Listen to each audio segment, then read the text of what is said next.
This is the Tallahassee Business Podcast, brought to you by the Greater Tallahassee Chamber of Commerce. I'm your host for the day, Sarah Solomon.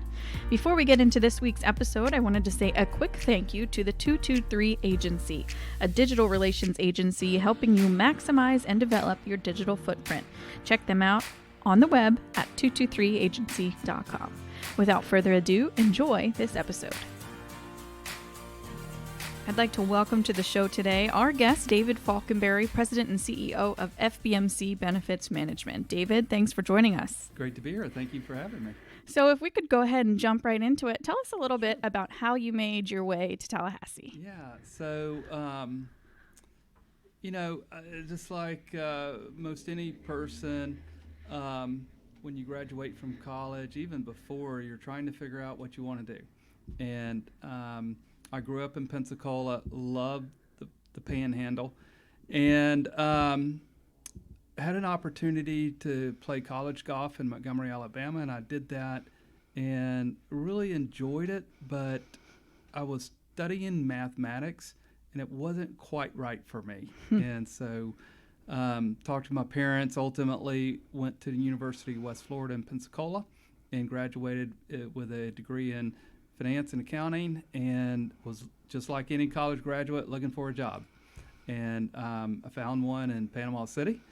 And what could be better, right? Young, loved the beach, Panama City.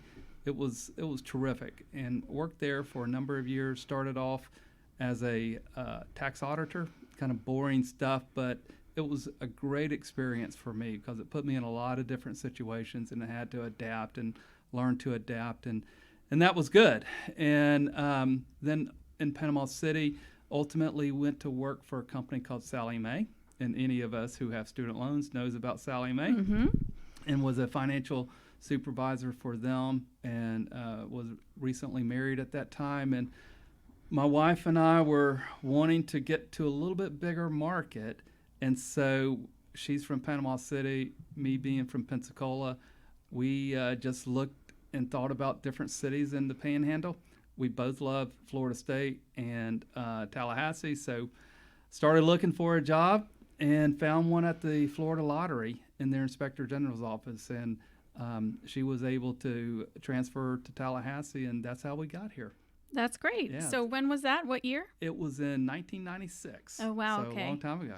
So I just have to say we have several things in common because I'm from Panama City and I Okay. went to the University of West Florida. Nice. So there's two connections right off the bat. Bay High grad? I went to Arnold, Panama City Beach. All right. My wife is a Bay High. Great. So kind of starting at the Florida Lottery here in Tallahassee, what kind of progressed from there? Yeah. So with an auditing background, I started in the Inspector General's office and did that for a number of years, really enjoyed that, and had an opportunity to become their chief financial officer.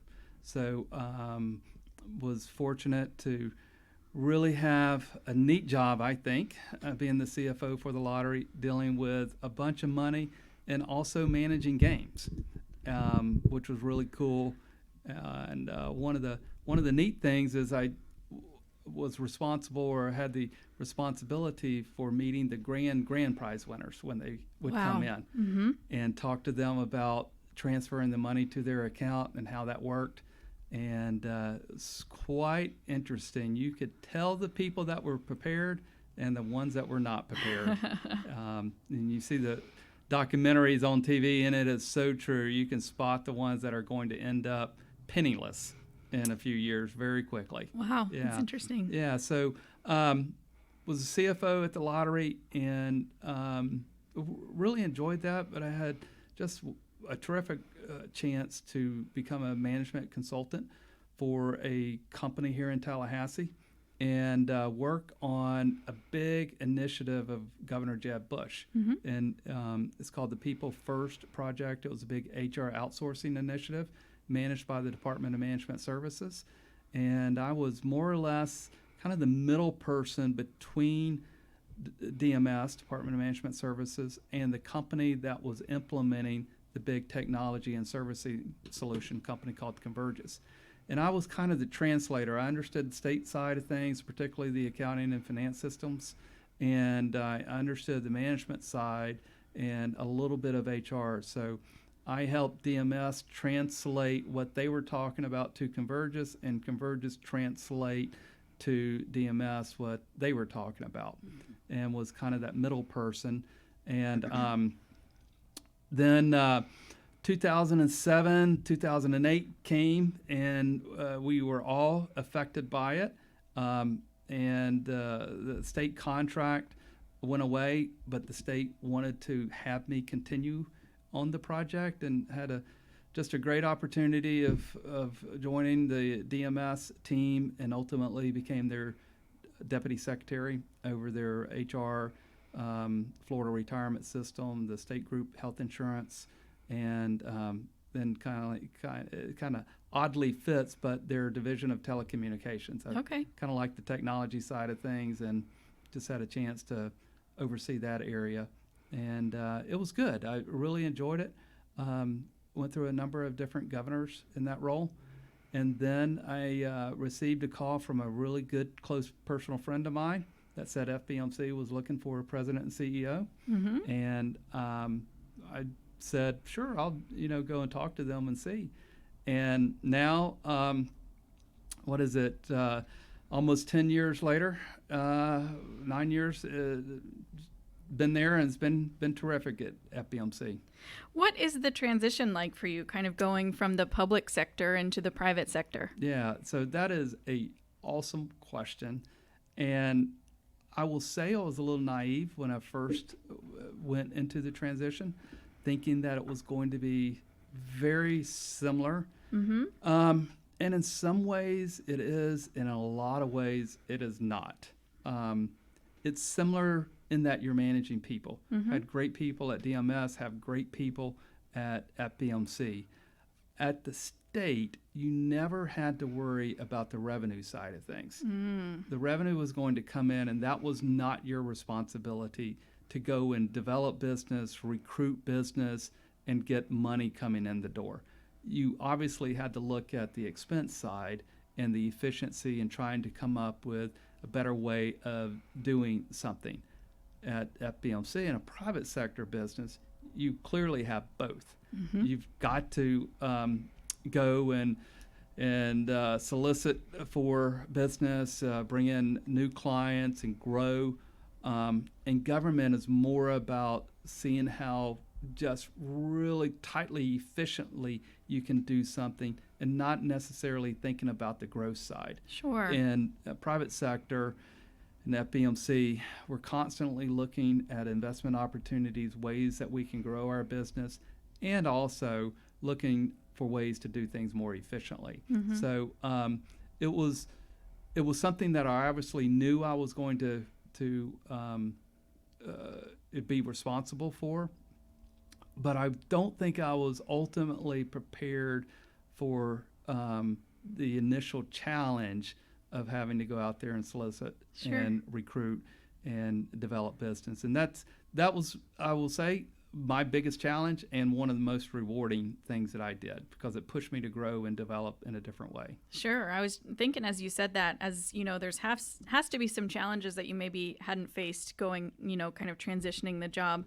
I'm sure, many of the qualities and jobs that you had within the public sector over the years kind of uniquely qualified you to take on a position. But kind of wanted to go back to the basics of FBMC. If there's somebody, which I doubt there is in Tallahassee, but if there was somebody who'd never heard of the company, tell us a little bit about it. Yeah, we were started in Tallahassee by a gentleman named Mike Sheridan, and Mike continues to be part of the company. He's a terrific man, and he is still on our board of directors, and a great influence to me and everyone at FBMC. And he had really a vision to start an employee benefits consulting and administrator for public sector.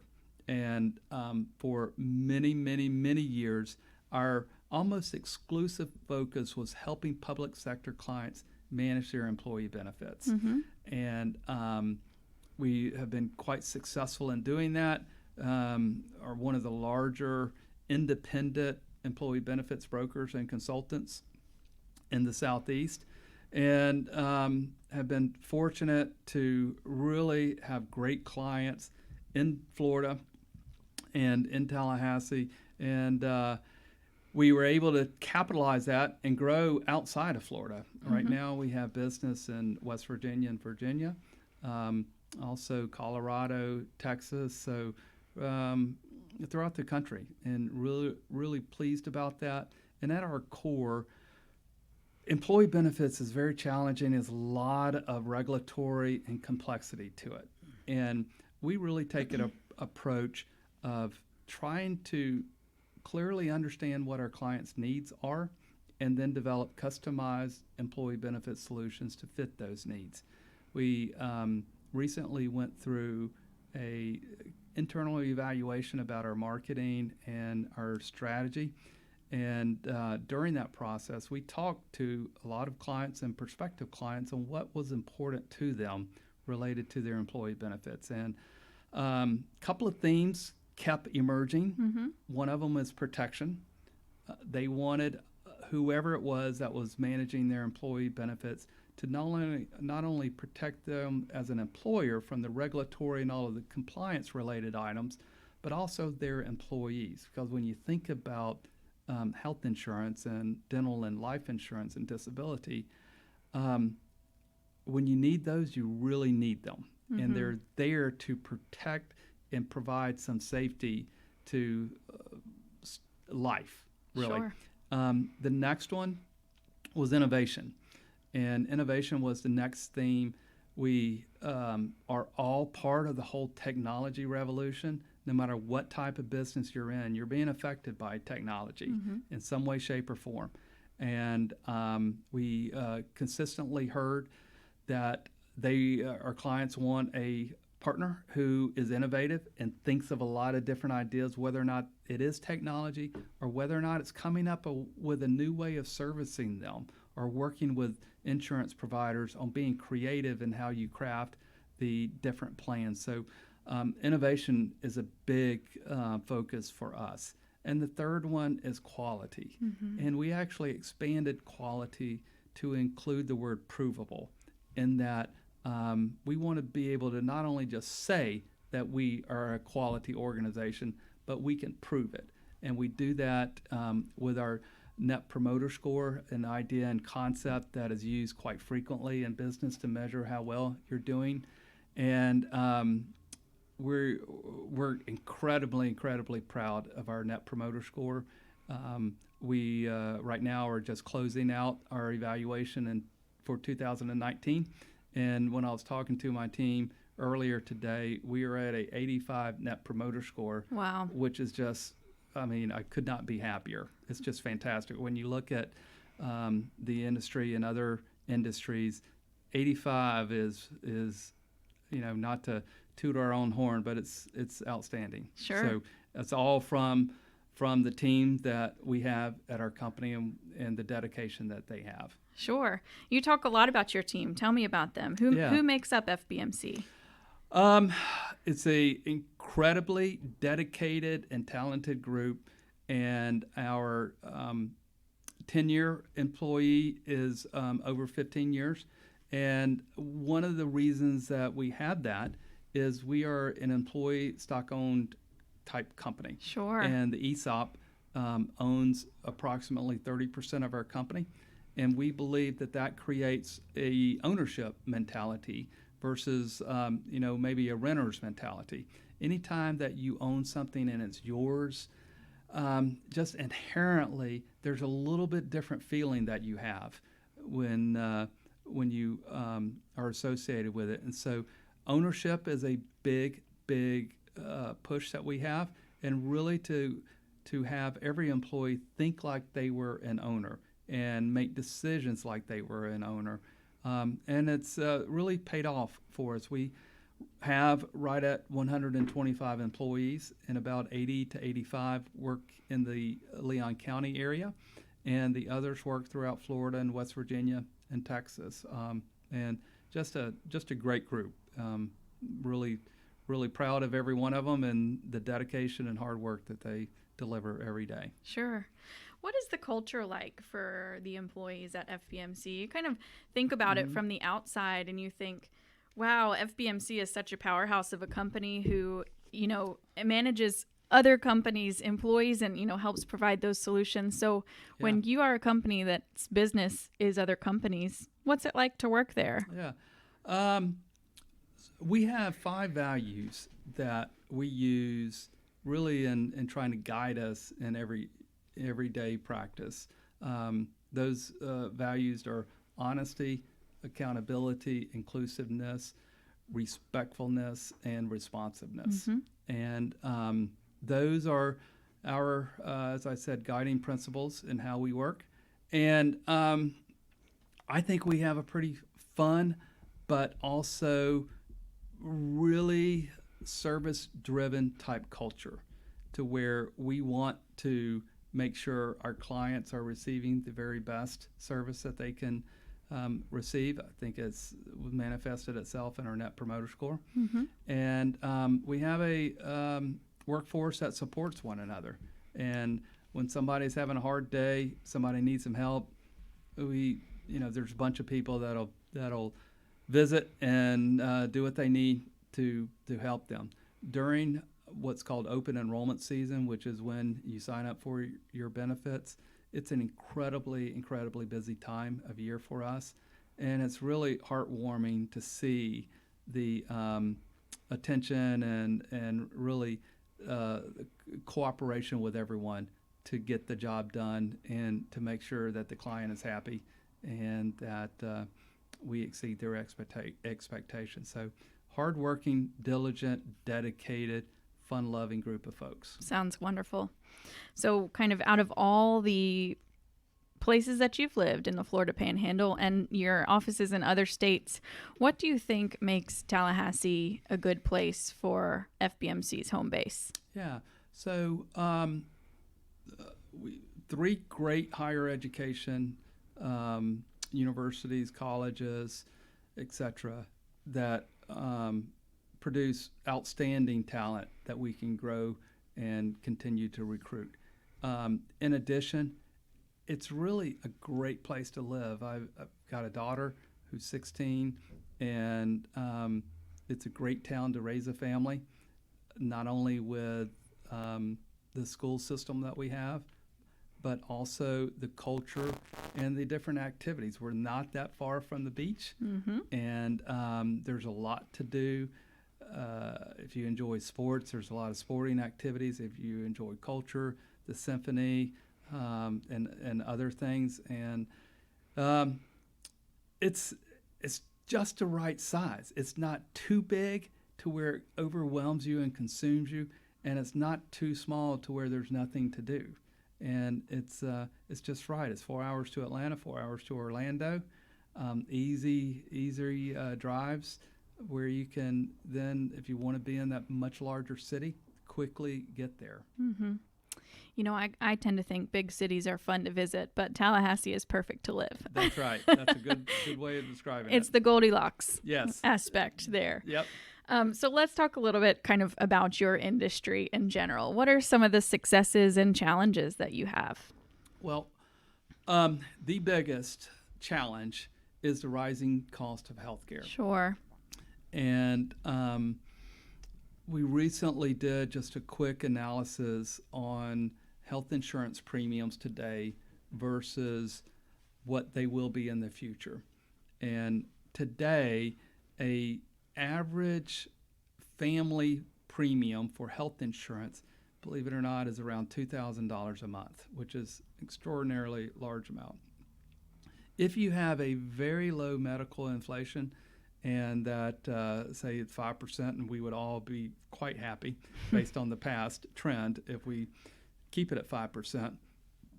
In 10 years, that premium is going to be over $3,500 a month. Wow. And so when you think about that, it's far outpacing a employer's ability to manage that. And so our industry is struggling with how do we consult with our clients on coming up with good, sound, creative, innovative ways to manage their employee benefits. And the industry has been kind of a victim of our own success in that there's been so many advances in medicine and technology and also pharmacy in helping people. And those advancements require a lot of capital to develop them, and it means that the price for those services can get really high. Mm-hmm. And so as an industry, we have to come up with a better way of managing our health and controlling our costs. So that's one of the big challenges. The other challenge is how do you integrate personal technology that is available with your smartphone or your wearable devices, whether or not it's a Apple Watch type gadget or even the earbuds. It's incredible what's happening with those things and how fast that technology is developing to where it's going to help us manage our health conditions. And it's really, the challenge is how do we bring that to a consumer, and then how do we educate the consumer on what to do with it. Sure. And how they can use it to better manage their own personal health. Mm-hmm. Yeah. How do you think the near future, what does the next 5 years look like for the industry? So I think there's a couple ways that I would split that. One is on the technology side of things. We are going to see in the next 5 years pretty rapid continual development with smartphones and wearable devices, Mm-hmm. to where they provide real-time data on certain conditions, whether or not it be your blood pressure or pulse rate, some other type kind of measurements that they can do. And then what we are seeing on the employer side of things is ways to educate your employees on all of the benefits that are being developed, whether or not they might be things as kind of helpful as student loan repayment programs.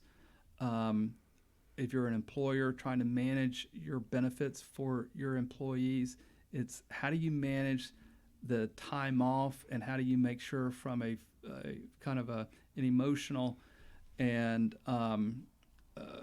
kind of balanced work-life Sure. side of things that you're not burning out your employees. So a lot of leave policy reviews are happening. And then also a big focus around financial wellness. Mm-hmm. And we know that student loan debt is at an all-time high and just climbing. And so you have students graduating from college in a situation where they have quite a bit of debt. So really helping our clients' employees manage through that and put them in a position where they can better really financially balance their life. Because that, I have a 16-year-old daughter who's in high school. They're not teaching any personal finance really. Right. And I think that is hurting the students, and it's something that needs to be done somewhere.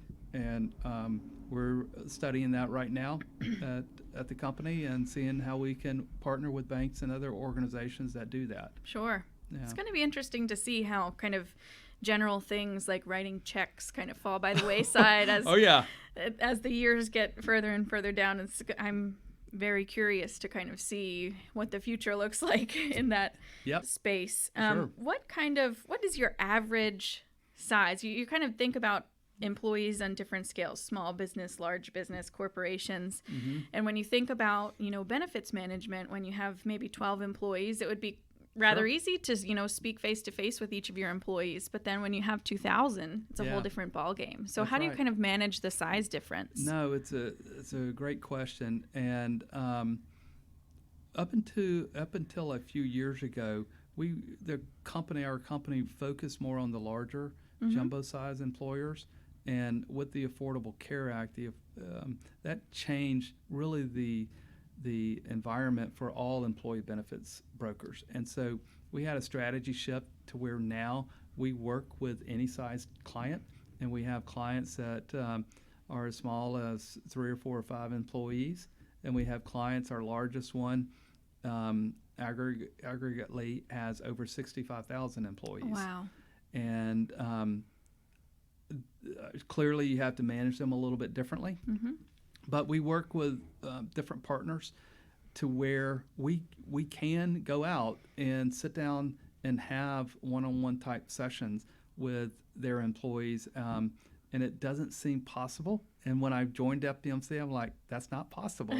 But then when you start really thinking about the length of time in a day and the number of people that we can bring in to do that, we manage it. We generally set up, if you're a small employer, we'll have one of our folks go out and visit with them and speak with them one-on-one. Or we also offer a service center type service to where they can call in, an employee can call in, and we'll answer all of their questions. We can also preset meetings to where we will call our clients' employees and answer the questions that they have. And we just bring an army of people during open enrollment and make it happen. And that's part of the magic that we have been able to develop with our company. It's been great. Absolutely. This has been a fascinating conversation, and kind of rounding out the discussion, I always like to ask, is there something in your business or industry that you wish more people knew about? Wow. So what I would say, and it's dovetailing on my last comment, there is a tremendous opportunity for employers to partner with a company like FBMC to fully educate their employees on the value of the benefits that their employer works really hard to put together, and educate the employees on those benefits and really how to utilize them. Mm-hmm. So I think that's a important message for folks to understand, that it is, you don't have to just mail out an email that says, okay, here are the benefits, good luck choosing them. Sure. They're really hard to understand. Mm-hmm. Most people aren't going to make the most educated decision that they can make, and as a result they may make some bad decisions. And that there is the opportunity to have really educated employees on how to choose the right benefit for themselves and their family. And I think we do a great job of that. And it's one of the things that I'm really proud of, how our team takes it to heart and thinks about it as if one of the employees was a family member, and they want to make sure that they are educated and knowledgeable on how to make the best choice. Absolutely. Yeah. If anybody listening to this wants to find out more about you, where can we send them? Yeah, so website is www.fbmc.com, and it's a really great website right here in Tallahassee, and we'd love to help them any way we can. Sure. We will link that down below so people can find it easily. And we really appreciate you taking the time to join us for the podcast today. We're thankful to have you as a chamber member and as part of our community. So, David, thank you for being here with us today. Well, thank you so much. It's been great. And just love what the chamber does, and love Tallahassee. Thank you so much. Thank you, as always, to our listeners for joining us for another episode of the Tallahassee Business Podcast. Jay Revel wasn't able to make it for this one, but he will be back for the next episode. Thank you again to the 223 Agency for sponsoring this podcast, and we encourage you to check them out on the web at 223agency.com. Also, if you'd like to hear more episodes of the Tallahassee Business Podcast, check out our website at tallahasseebusinesspodcast.com, or for any of your chamber needs, check out talchamber.com. That's talchamber.com. Thanks again for joining us, and we'll see you next time.